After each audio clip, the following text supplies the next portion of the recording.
Welcome to Panels and Borders. I'm Dominic, and this is another episode of Road to Dune. So in this video, I'm going to be talking about the upcoming Dune TV series, Dune: The Sisterhood. Specifically, I'm going to be looking at some of the writers that's going to be on the writing team in this video. So a little while ago, Brian Herbert tweeted this out. Legendary plus Warner Media are assembling a writer's room for our TV series, Dune: The Sisterhood. Kevin J. Anderson and I are producers plus consultants. So here's a picture of the writing team that they've assembled for this TV series. So I was able to find out who some of these people are. So first off, I'm going to start with Dana Calvo. Now, I've already covered her in a previous video, but I'll quickly recap who she is. So she's going to be co-showrunner for Dune: The Sisterhood. A former national and foreign journalist, Dana Calvo moved from newsrooms to writers' rooms with Studio 60 on the Sunset Strip, NBC. She writes one-hour dramas and has created two of her own shows, Made in Jersey, CBS, and Good Girls Revolt, Amazon. She has also written features, most recently for Participant Media. And next coming up is John Spaeths. Was born in New York City, New York, USA. He is a writer and producer known for Prometheus 2012, Passengers 2016, and Doctor Strange 2016. So I've covered him in other videos as well. He's working on the film along with this TV series. And so he is going to be co-showrunner with Dana Calvo. So now the next group of people I am unfamiliar with. Now, there is one writer that I knew on this writing team before I made this video, but I'm going to save that person for last because they're a controversial choice.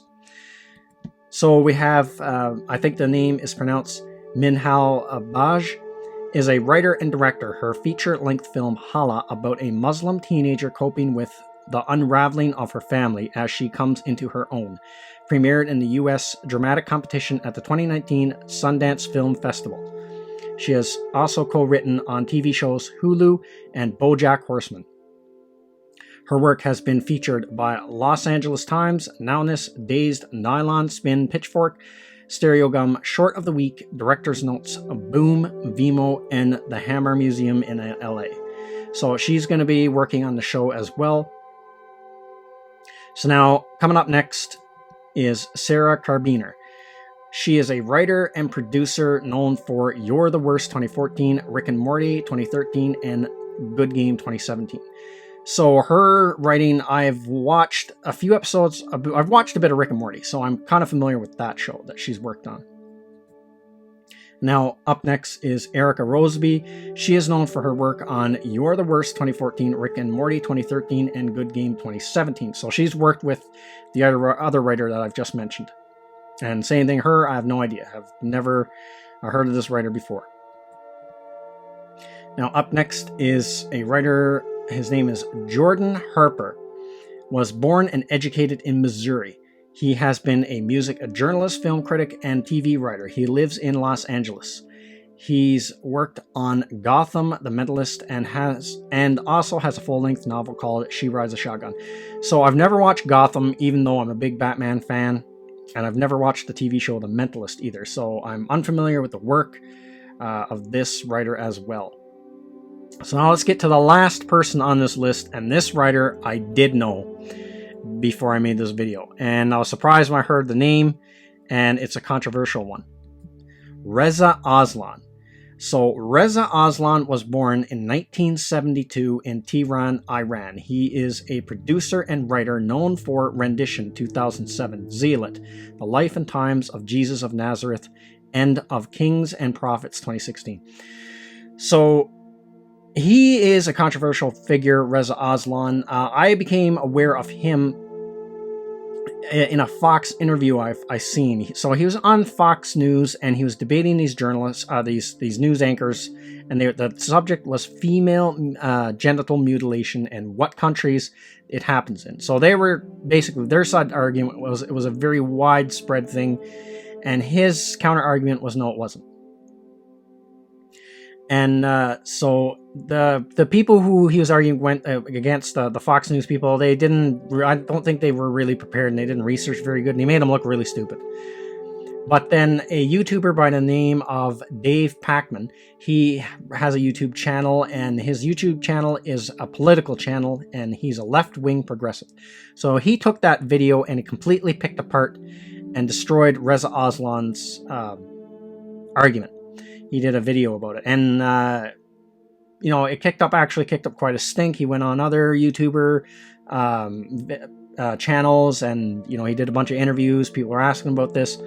And it got back to Reza Aslan because people started asking Reza Aslan about this Fox interview and about what he had said. And basically, Dave Pacman just outright called Reza Aslan a liar.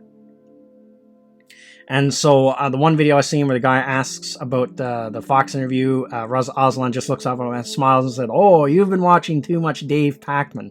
So it was kind of funny. So that's why he's controversial. And he's also debated Sam Harris a bunch of times. But I'm surprised. I didn't know he was a writer of any kind of fictional television or anything like that. I thought he just basically did like more documentaries or stuff about religion or Islam, and I thought he was just a political speaker and a speaker on Islam and stuff like that, or a political commentator. So I was surprised to see his name on this writing team. So that's the whole writing team. Most of them I don't know, except for the last one that I talked about, the choice that's controversial. What do you think of these choices? Do you think they're good choices? Do you know any of them that's on this team? Are you familiar with any of their work? So it's interesting that the show is... I'm interested to see how this show is going to play out. I'm hoping it's a well-written, solid show, and I hope it's not going to be like because a lot of shows are going really PC or political correct or really preachy with the politics. I hope this show doesn't do that. Now, it's probably going to do it to some extent because, I don't know, most TV shows, most of the writers and stuff do lean left, so it's for sure it's going to have at least some of that in it, but to what degree, I don't know. Hopefully it's not to an extreme degree to the point where the show is unwatchable. But interesting anyway, and I'm hoping the best for the show. I want the show to succeed. I want the show to be good because I'm curious to see the show. I hope the movie's success and the show is. Now, the only thing I'm kind of worried about is if the movie flops, will they still do this show? Because this is all still in the planning stages and the plug could get pulled on this TV show. But I hope it doesn't. So that's everything I got to say in this video. Let me know what you think in the comments section, and I will see you at the next one. Thank you to all of my subscribers, and thank you for watching this video. And if you're new to the channel, like, subscribe, and share. And don't forget to hit the bell icon for notification when new videos are uploaded.